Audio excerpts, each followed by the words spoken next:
Would you go for someone on the Dean scale closer to you, or A few steps up, because I'm kind of like torn between Is he going to force that on you, or is he going to give you room to grow? how many steps up would you go?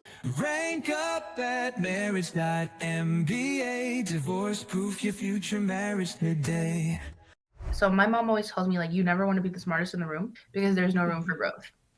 And I would apply that everywhere in life. Whenever I'm with a group of people, I want to surround myself with people who are better than me because I want to get to that level. So I would find a spouse that is probably a little bit more pious than me because I would want to put myself into the practices that he's practicing so that we could grow together. That's just my personal preference in that. But what about you?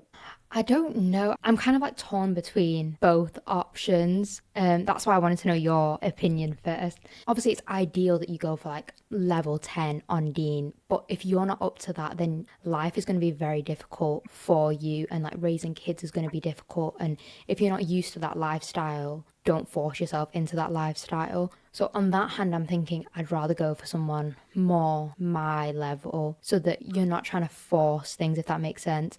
But then on the other hand, basically everything that you just said, going for someone a few steps above that, like, you want to keep improving. And I believe that like, the guy leads the relationship, so his morals and values is what steers the family. So if he's a little bit more religious than you, then the likelihood of your kids being a bit more on Dean is increased. Yeah. My next follow-up question for you is, how many steps up would you go? Like, how would you judge that?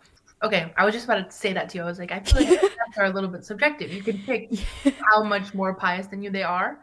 I do agree with you. I do think that if you go too far, let's say hypothetically, like they are a little bit more extreme. Okay, so they take their steps and they run with them.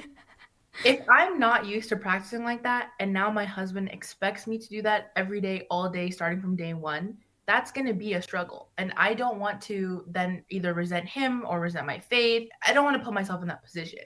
So I would probably pick someone who's like very, very similar to my level of practicing. He has a growth mindset where he's looking into more things and he's talking about it, because then at least I know that he cares and he prioritizes it and he wants to grow. So that's probably what I would look for. So that is something that you have to decide. There's no cookie cutter answer there. It depends on your personal level as well. Because if you do not pray at all, and then you expect your husband to pray 5 times a day, well, that would be ludicrous, right? So you get what I mean? And there's also something called halal haram ratio. The things that you really care about when it comes to halal and the things that you want to stay away from that are haram, between the two of you, is there overall match? Do you get what I mean? So I'm not just talking about food. I'm talking about lifestyle. I'm talking about everything else. So that's where you look into the level of deen, level of religiosity. Are you guys compatible for each other?